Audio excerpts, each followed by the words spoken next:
Herdline News. All right, let's start with your favorite QB, Jared Goff.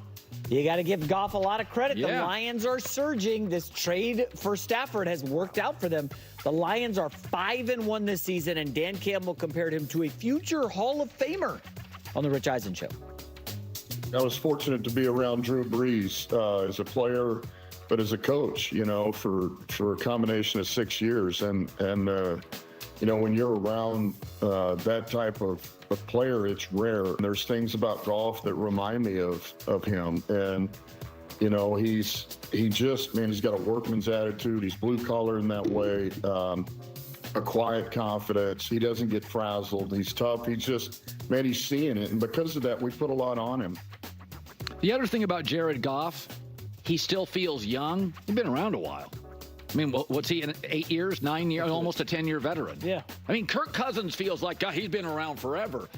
Jared Goff feels like a kind of fairly new number one pick. Jared has taken a lot of snaps in a lot of big games. Sunday night, Monday night, playoff, NFC Championship, Super Bowl. The dude's seen every coverage in the league, and he is clearly a hard worker because he keeps getting better.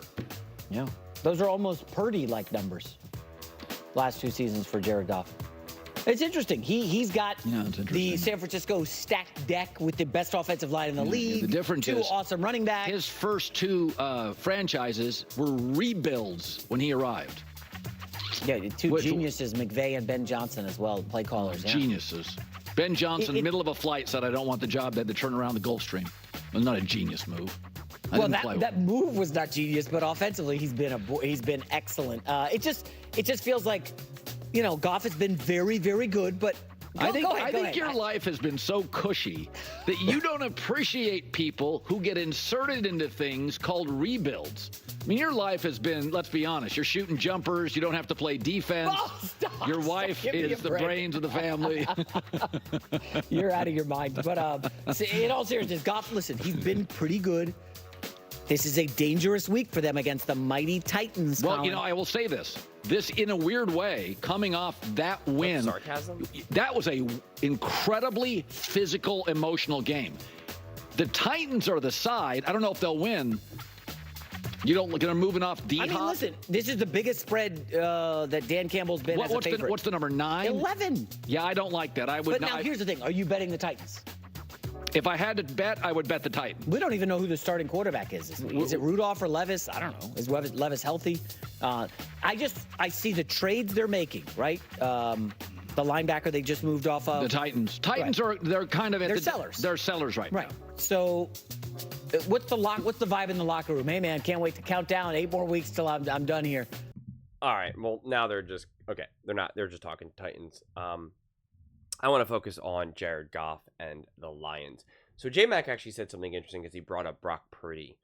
And I think this is interesting because when I watched this clip now for the first time, but I saw when I was lining it up that I saw that it was about Jared Goff and stuff. So I was already like, okay, this is interesting. And I saw the bottom thing. Jared Goff is like a Drew Brees as a passer and a leader. And so I was like, as I was setting this clip up, my mind was already kind of, just thinking about what I was going to say, because I obviously can get the gist of what this conversation will be about. And now J-Mac brought up Brock Purdy, and I think it's actually kind of perfect, but for a different reason than what Colin and J-Mac are having this conversation about. Jared Goff has absolutely, positively, undeniably, outside of maybe Colin Cowherd, getting credit for what the Lions have been able to do. And like I tell 49ers fans and even Purdy fans, it's a great problem to have. It means that the coaching staff is so highly respected.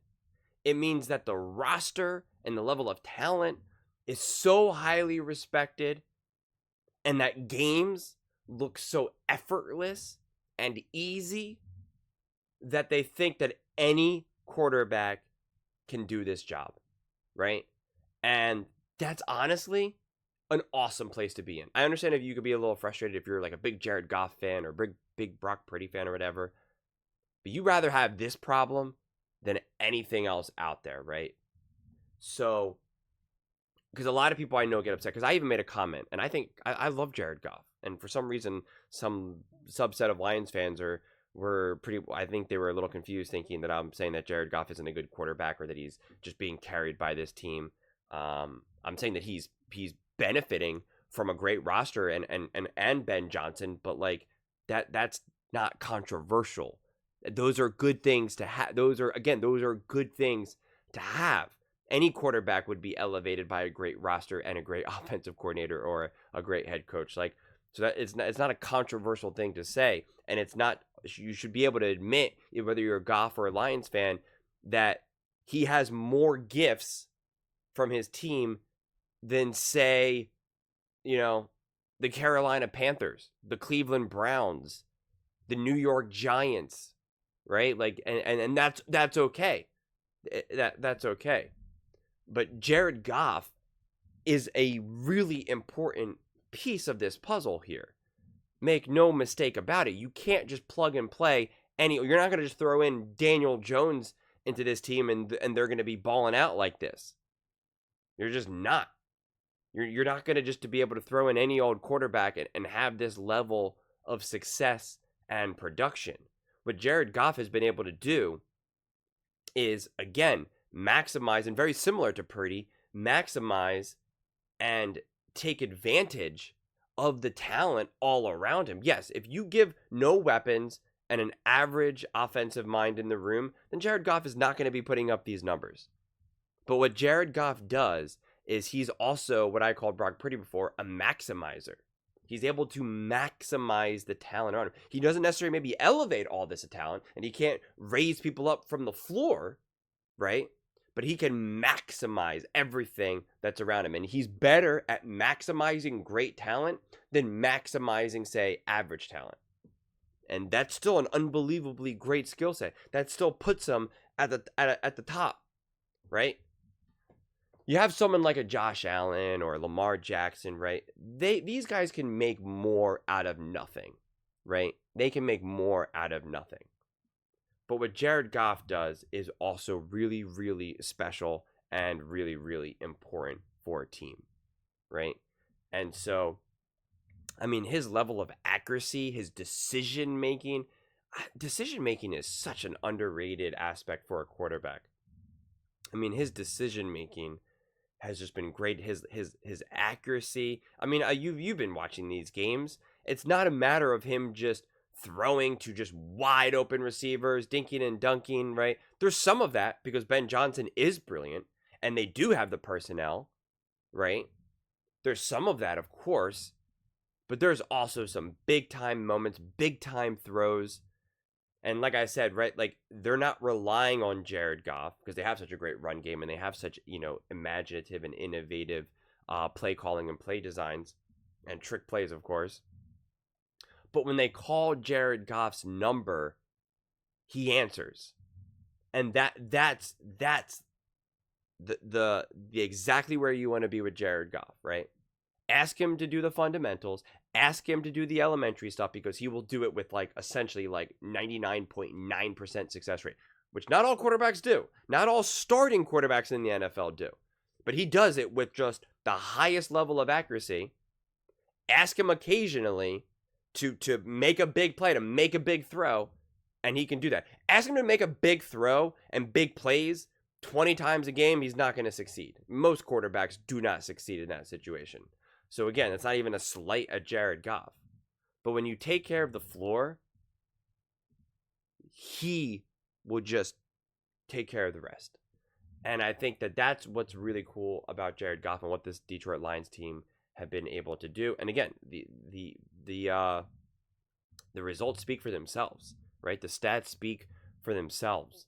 I think this season, especially, because a lot of people were kind of bashing, I think Nick Ray especially, why the Lions signed Jared Goff. And then I think a lot of other, I assume probably other fans, maybe like 49ers fans or maybe other fans in the NFC North who were not the Lions, were like, ha ha ha, Lions just hurt themselves spending all that money for Jared Goff. And it's like, well, this is what you're getting.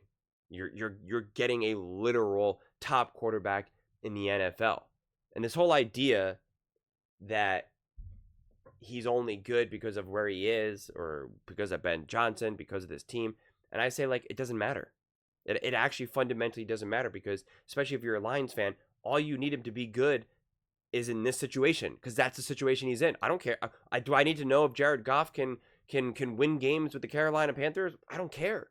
It doesn't mean anything to me.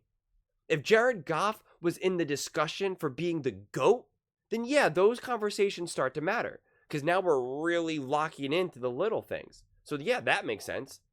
But it doesn't matter to me. If Jared Goff wins 2 Super Bowls with the Detroit Lions, or just one, whatever, and everyone's like, well, you know what? He was actually the weakest link of this team. Doesn't matter. I don't care. Which I'm not saying he was, to be clear, but I'm just saying, if people do say it, it doesn't matter. He did what he needed to do to win with this team. I don't need to see how he would win with the Jacksonville Jaguars. It doesn't matter to me. It means nothing to me. Would he win with the Texans? I don't know. Or the Colts? I don't know. Don't care. Do not care. So that's where people get kind of lost, I think, in the conversation with some of these quarterbacks.